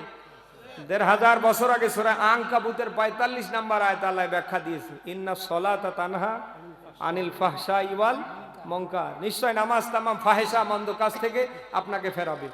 অথচ ৪০ বছর ধরে আপনি তাহাজ্জুদ, ইশরাক, আওয়াবিন সহ পড়ছেন, এখন পর্যন্ত আপনি সুদ ছাড়তে পারেননি। আপনার এই ৪০ বছরের সেজদা কবুল হয়েছে? কথা না বলবেন। এই জন্যই আল্লাহ রাসূল বলেন, ওই নামাজ কখনো নামাজ হতে পারে না যে নামাজ মানুষকে অনর্থক, অযথা ফাহেসা মন্দ কাজ থেকে ফেরাতে পারে না। যারা নামাজও পড়েন, সুদ খান, তাদের দৃষ্টি আকর্ষণ করছি, আপনার নামাজ হচ্ছে না। যারা ৫ ওয়াক্ত নামাজ পড়ার পরে পাশাপাশি অন্যের জমির আইল ঠেলেন, ওজনে কম দেন, অন্যের হক নষ্ট করেন, আপনার দৃষ্টি আকর্ষণ করছে, আপনার নামাজ হচ্ছে না। কথা না বলে বুঝি কি করে? একটু ঠান্ডা মাথায় চিন্তা ভাবনা করে করেন। কারণ এই হাত দিয়ে যা করছেন, এই পা দিয়ে যেখানে যাচ্ছেন, এই হাত এই পা কিন্তু দুনিয়ায় বসে থাকলে, চুপ থাকলেও কিয়ামতে চুপ থাকবে না। কথা না বলে বুঝি কি? আজকে যদি আমারে ধরে নিয়ে যায় বা হুজুরে ধরে নিয়ে যায়, আপনি দেখবেন কোঠে উঠাবে, কাঠগড়ায় দাঁড় করিয়ে জবানবন্দি নিবে, মুখ দিয়ে। কি দিয়ে বলেন? জজ বা ম্যাজিস্ট্রেট আমার জিজ্ঞেস করবে, এই হুজুর, কি সুন্দর মাথায় টুপি, মুখে দাঁড়িয়ে, দেখলে তো মানে জান্নাত থেকে পালিয়ে এসেছে, কি খবর? তো আমার কিন্তু জবানবন্দি নেবে কি দিয়ে? সবাই বলেন। এই সিস্টেম চালু আছে আমাদের এই পৃথিবীতে। কিন্তু কিয়ামতে আল্লাহ তাআলা যখন তার আদালতে আপনাকে অপরাধী হিসাবে দাঁড় করাবে, তখন কিন্তু আল্লাহ তাআলা আর মুখ দিয়ে নেবে না। কারণ আল্লাহ ভালো করে জানে মানুষ দুনিয়ায় যেটা করেছে কিছুক্ষণ পরে বোঝে না, ওটা আমি করিনি। এই কথা না বলে বুঝি কি করে? মানুষ কিয়ামতে যেন উল্টা পাল্টা কিছু বলতে না পারে, এই জন্য আল্লাহ তাআলা মানুষের মুখ বন্ধ রাখবে। আল ইয়াউমা নাখতিমু আলা আফওয়াহিহিম ওয়া তুকাল্লিমুনা আইদিহিম ওয়া তাশহাদু আরজুলুহুম বিমা কানু ইয়াকসিবুন। সূরা ইয়াসিন ৩৬ নম্বর সূরা, ২৩ নম্বর পারা, ৩ নম্বর পৃষ্ঠার ৬৫ নম্বর আয়াত। এটা আল্লাহ তাআলা বলেন, কিয়ামতের ময়দানে আমি মানুষদের মুখ সিলাই করে দেব, বন্ধ করে দেব, তাদের মুখ আর কথা বলতে পারবে না। আল্লাহ ডাক দিয়ে বলবে, বান্দার হাত আমার সাথে কথা বল। এবার আল্লাহ তাআলা যখন বলবে, বান্দার হাত আমার সাথে কথা বল, হাত মনে হয় এবার চুপ থাকবে নাকি? হ্যাঁ, হাত ডাক দিয়ে বলবে, আল্লাহ এটা সিটার, এটা বাটপার, এই হাত দিয়ে সব সময় সুদের জমজমাট ব্যবসা করেছে, ওজনে কম দিয়েছে, অন্যের জমির আইল ঠেলেছে, হাজারো নিরপরাধ মানুষকে ধরে নিয়ে থানায় পিটিয়েছে। আজ এই হাত দিয়ে যা করছেন, একটু ঠান্ডা মাথায় চিন্তা ভাবনা করেন। আজ আপনার কিছু বলতে না পারলে, ফেরাতে না পারলে, ব্যাক করাতে না পারলে, ও কিয়ামতে কিন্তু বসে থাকবে না। এই যে পা, এরপরে আল্লাহ তাআলা বলবেন বান্দার পা বল আমার বান্দা তোরে দিয়ে কোথায় কোথায় গিয়েছে। আজ ওয়াক্তের পর ওয়াক্ত আজান হয়, আপনার মসজিদে পাওয়া যায় না। নামাজের কথা বললে আরো আপনি রাগ করেন, এই হুজুর নামাজ না পড়লে কি হবে, ঈমান ঠিক আছে। এরকম মানুষ এই দেশে কম না বেশি? এক ওয়াক্ত নামাজ জুমায়ও পড়ে না, ওই ঈদের নামাজও পড়তে চায় না, অথচ নামাজিদের দেখে টিটকারি করে, ওই হুজুর নামাজ না পড়লে কি হবে, ঈমান ঠিক আছে, চলিতেছে। এ কি মানুষ? হ্যাঁ, আজকে এই পা দিয়ে যেখানে যাওয়ার কথা আপনি যেতে পারছেন না। মমতাজ ম্যাডাম আসার কথা শুনলে আপনি মাসখানিক আগ থেকে যাওয়া আশা করছেন। এই পা কিন্তু বসে থাকবে না ভাই। ওই দিন আল্লাহ তাআলা বলবে বান্দার পা বল আমার বান্দা তোরে দিয়ে 90 বছর হায়াত পাবার পরে কোন কোন জায়গায় গিয়েছে, কয়টা দরজা অতিক্রম করেছে। পা ডাক দিয়ে বলবে আল্লাহ এটা সিটে আর বাটপার, পাশেই মসজিদ ছিল, ওয়াক্তের পর ওয়াক্ত আজান হয়েছে, একটা দিনের জন্য মসজিদমুখী হয়নি। পাশেই কোরআনের মাহফিল হয়েছিল, ওখানে আসে নাই, আরো বিরোধিতা করেছে যে যারা মাহফিল দিয়েছে খাবার ধান্দা বানিয়েছে। এই কথা না বলে বুঝি কি করে? অতএব আপনি যা করছেন একটু ঠান্ডা মাথায় চিন্তা ভাবনা করেন, এগুলো কিন্তু একটাও বাদ যাবে না। কারণ আল্লাহর সিসি ক্যামেরা আছে না, আছে না? ভিডিও ফুটেজ ধারণ হচ্ছে না, হচ্ছে না, হচ্ছে না? আল্লাহ পাক এই ভিডিও করবার জন্য 2 জন ফেরেশতা পাঠিয়েছে। কয়জন? সবাই বলেন। এই ফেরেশতা 2 জন আছে না গেছে? নবীজি বলেন প্রত্যেকটা মানুষের সঙ্গে আল্লাহ 2 জন করে ফেরেশতা নিয়োগ দিয়েছে যারা সাংবাদিকের ভূমিকা পালন করে। সব সময় আল্লাহ তাআলার বান্দা বান্দির সাথে এই ফেরেশতা 2 জন থাকে, কাজ করে। তবে হ্যাঁ, 3 সময় আল্লাহর এই ফেরেশতা 2 জন আপনার আমার সাথে থাকে না। নাম্বার 1, আপনি আমি যখন পায়খানা পেশাব করতে যাই তখন আল্লাহর ফেরেশতাগুলি থাকে না, একটু আড়াল হয়। কারণ এদের লজ্জা আছে না নেই? বলে আমাদের লজ্জা না থাকলে আল্লাহর ফেরেশতাদের লজ্জা আছে না নেই?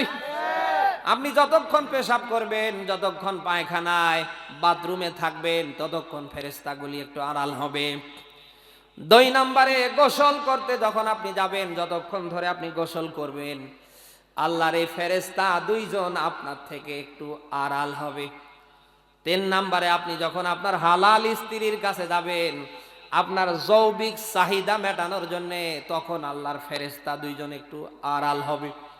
নবীজি বলেন এই 3 সময় বাদ দিয়ে আল্লাহর এই 2 জন ফেরেশতা বান্দা বান্দির সাথে আছে, ওরা থাকবে। দিনে যেটা করবে ওটাও তারা ভিডিও ফুটেজ আকারে ধারণ করবে, রাতের বেলা যেটা করবে ওটাও তারা ভিডিও ফুটেজ আকারে ধারণ করবে।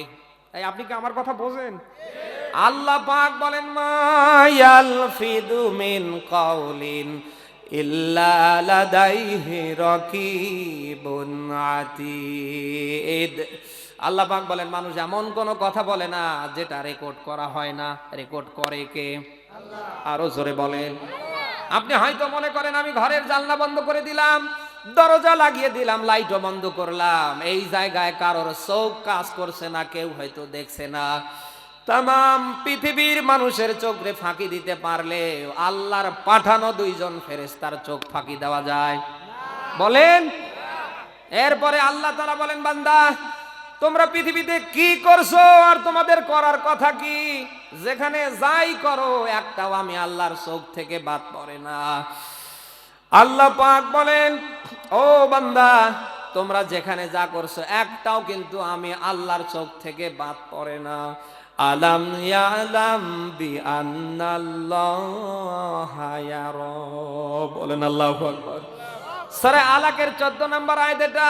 আল্লাহ তাআলা বলেন বান্দা তোমরা কি জানো না আমি আল্লাহ দেখি, আমরা যা করি ফেরেশতারাও দেখে, এরপরে দেখে আরেকজনকে। আরো জোরে বলেন।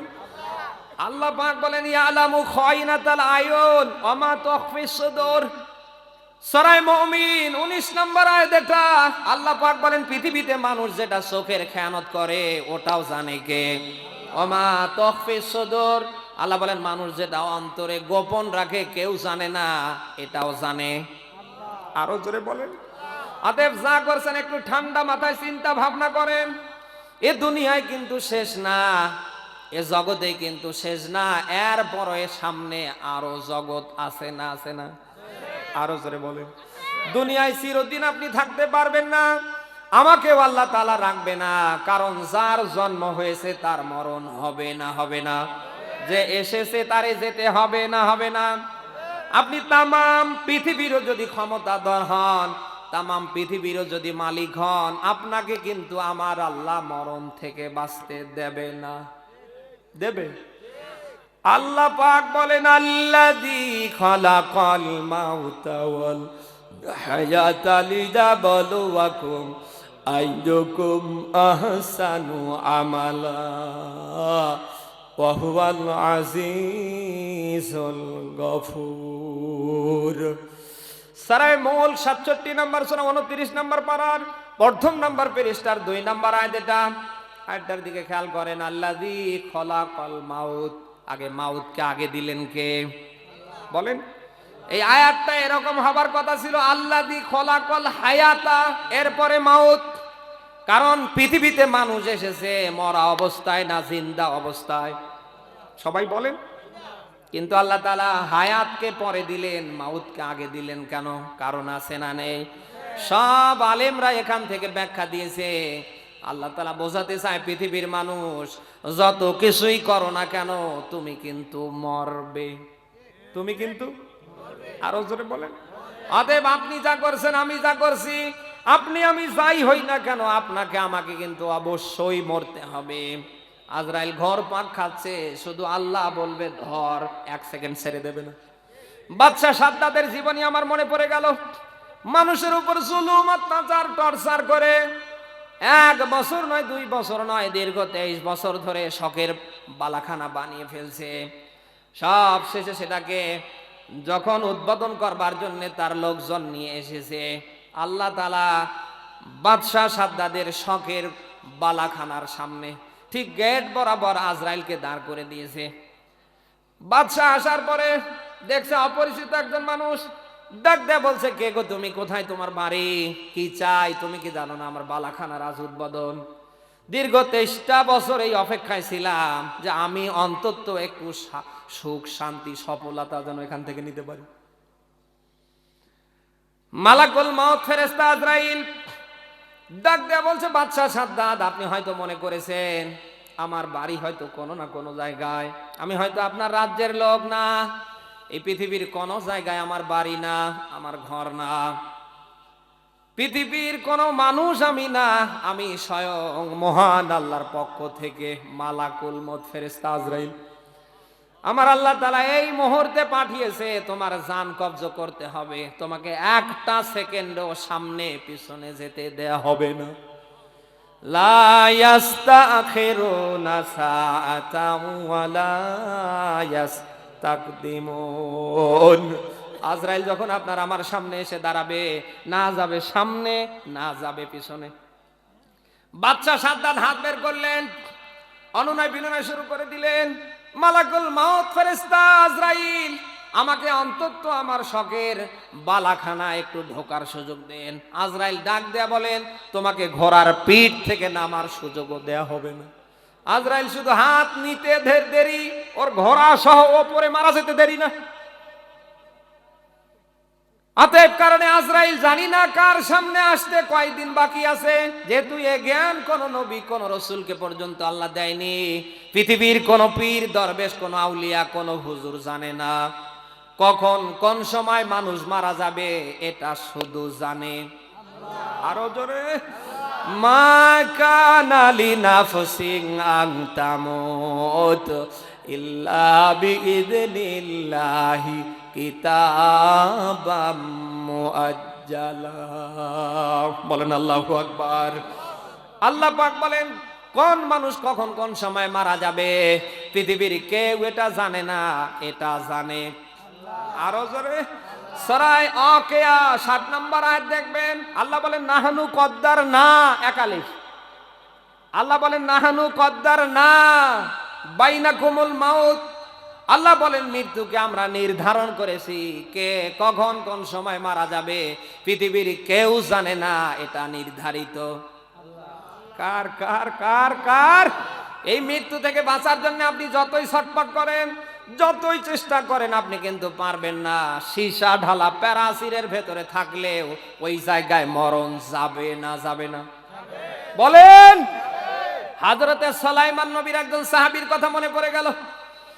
মালাকুল মউত আজরাইলকে দেখার পরে ডাক দিয়া বললেন, পয়গম্বর সুলাইমান, আমার মন সাক্ষী দেয় আমি যেটা আমার সামনে দেখেছি এটা দুনিয়ার কোনো কিছু হতে পারে না।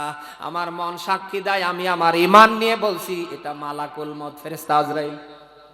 কারণ আমার জন্মের পরে এত বড় লম্বা চওড়া মানুষ আমি দেখি নাই। হযরতে সুলাইমান নবী তার সাহাবীকে ডাক দিয়া বলেন, প্রাণের সাহাবী, আমি কি করতে পারি? সাহাবী ডাক দিয়া বলেন, পয়গম্বর সুলাইমান, আমার একটা মাত্র আবেদন, একটু মেহেরবানি করে এ দেশ থেকে আমারে অন্য দেশে পারাপার করেন। হযরতে সুলাইমান আলাইহিস সালামকে আল্লাহ তাআলা অসংখ্য মুজিজা দিয়েছিলেন, তার ভেতরে আল্লাহ তাআলা বাতাসকে তার আয়ত্তে দিয়েছিলেন। হযরতে সুলাইমান বাতাসকে বলতো বাতাস ডানে যা, সঙ্গে সঙ্গে ডানে যেত। বাতাসকে বলতো বামে যা, সঙ্গে সঙ্গে বাতাস বামে চলে যেত।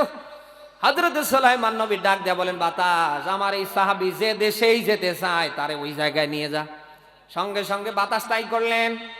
নিজের জন্মভূমি অতিক্রম করবার পরে ওই দেশে কোন রকম খালি শুধু মাটিতে পা দিয়ে চোখ খুলেছে, তাকিয়ে দেখে নিজের দেশেও যারে দেখেছে ওই জায়গা ওহা করে খাড়া হয়ে আছে। অতএব মরণ থেকে বাঁচাবার জন্য পৃথিবীর কোন মত পথ, পৃথিবীর কোন রাস্তা এখন পর্যন্ত কেউ আবিষ্কার করতে পারেনি, কিয়ামত পর্যন্ত পারবে না। আল্লাহ পাক বলেন, কুল ইন্নাল মাউতাল্লাযী তাফিরুনা মিনহু ফাইন্নাহু মুলাকীকুম। বলেন আল্লাহু আকবার। আল্লাহ পাক বলেন, হে নবী, মানুষ মরণ থেকে পালানোর জন্য যেখানেই ছুটুক না কেন মৃত্যু সেখানেই গিয়ে মোলাকাত করবে, মিট করবে। কথা কার? আরো জোরে। অতএব যেহেতু আপনাকে আমাকে মরতে হবে, দুনিয়া যেহেতু চিরদিন থাকার জায়গা না, প্রত্যেককে যেহেতু আখেরাতে আল্লাহর সামনে দাঁড়াতে হবে, আপনি আমি যা করেছি আল্লাহর খুশির জন্য কালকে থেকে করার দরকার আছে না নেই? কারা পারবো দেখি? লিল্লাহে তাকবীর। আল্লাহ যেন আমাদের তৌফিক দান করে। আমরা যা করব সব কার জন্য? কার খুশি? সবাই আওয়াজ করে বলে। কারণ আপনি আমি যদি আল্লাহর খুশি নিয়ে যাররা পরিমাণ কোন ভালো কাজ করতে পারি, নবীজি বলেন, আখলিস দীনাকা ইয়াকফিকাল আমালুল কলিল। যাররা পরিমাণ কোন কাজ কেউ যদি ইখলাসের সাথে আল্লাহর রাজি খুশি আল্লাহর ভয় নিয়ে করতে পারে, নবীজি বলেন এটা তাকে নাজাতের মাধ্যম করে দেবে। এজন্য আপনার নামাজ, আপনার রোজা, আপনার হজ, আপনার যাকাত, আপনার দান, আপনার সদকা, আপনার ব্যক্তি, পরিবার, সমাজ, রাষ্ট্র সব চলবে কার জন্যে? আরো জোরে বলেন। আল্লাহ বাদ দিয়ে পৃথিবীর কোন গায়রুল্লাহকে যদি আপনি খুশি করার জন্য কোনো কাজ করেন, আল্লাহ বাদ দিয়ে লোক দেখানো কোনো কাজ যদি আপনি করেন, তাহলে আপনার খবর আছে। কারণ মেসকাতের হাদিস, কিয়ামতে জাহান্নাম উদ্বোধন করবে আল্লাহ 3 শ্রেণীর মানুষ দিয়ে। কয় শ্রেণীর? সবাই আওয়াজ করে বলেন। 3 শ্রেণীর মানুষ দিয়ে আল্লাহ জাহান্নাম উদ্বোধন করাবে।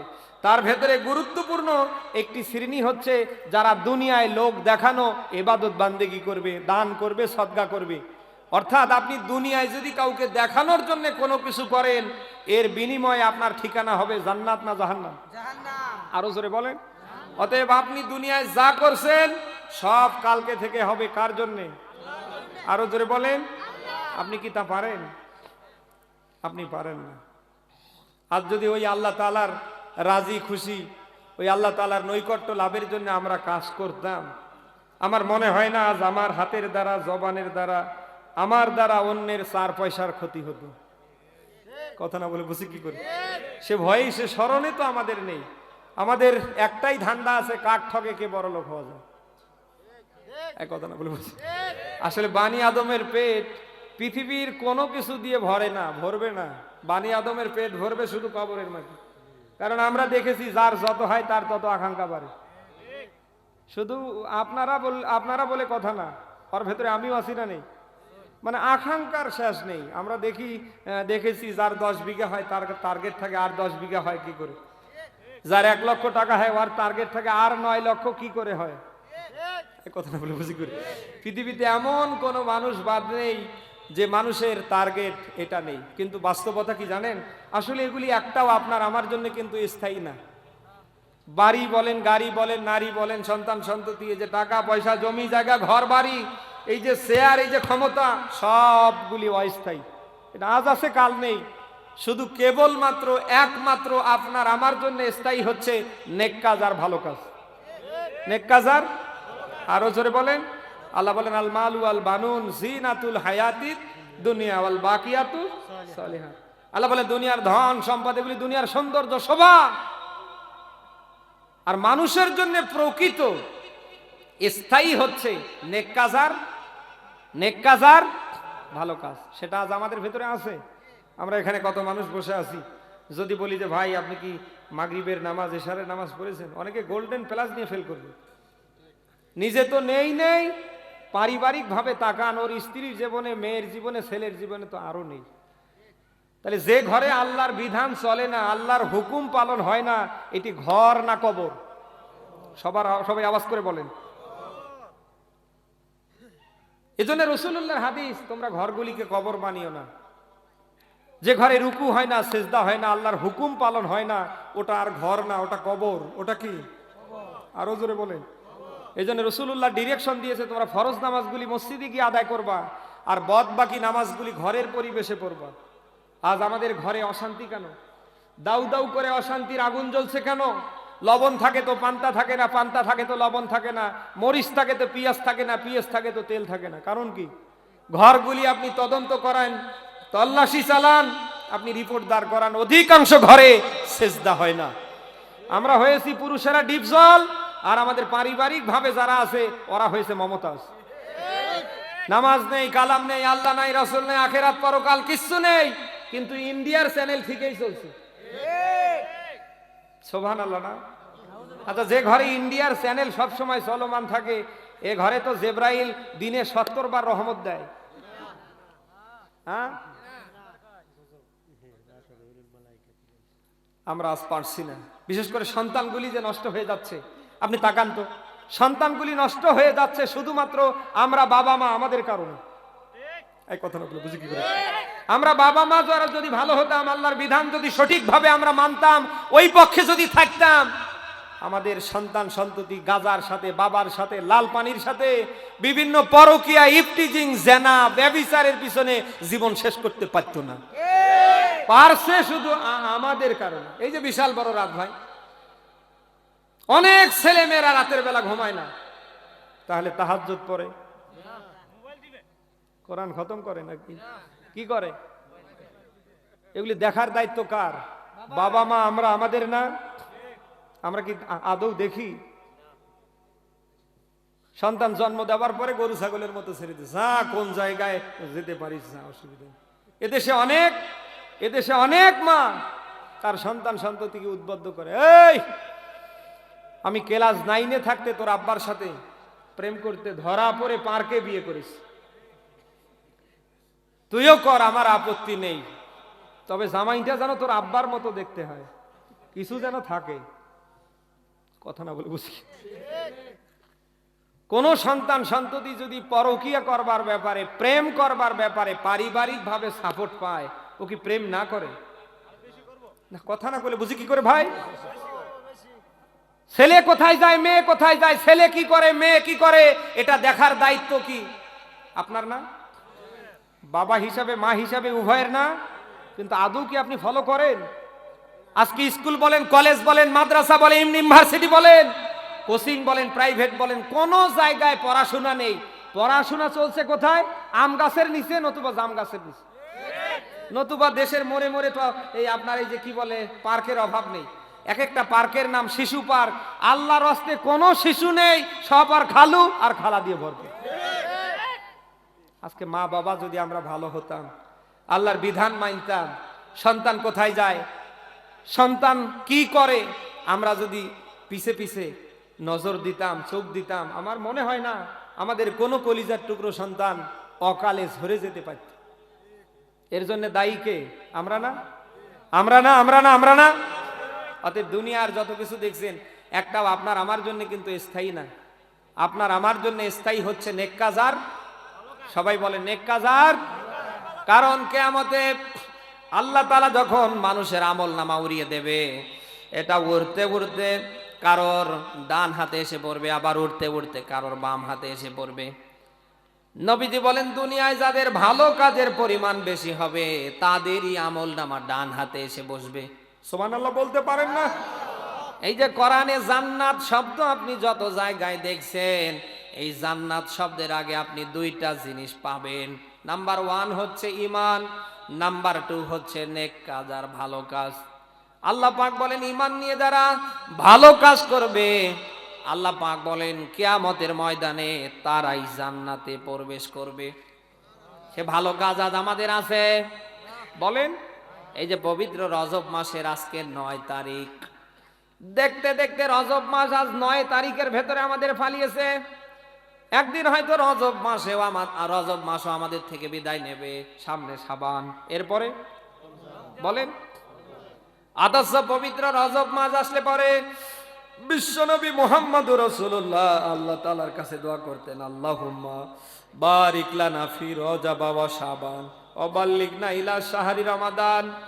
আল্লাহর কাছে নবীজি দোয়া করতেন, আল্লাহ রজবকে শাবানকে আমার জন্য বরকতময় করো এবং মাহে রমাদানে তুমি আমারে পৌঁছে দাও। সুবহানাল্লাহ বলতে পারেন না?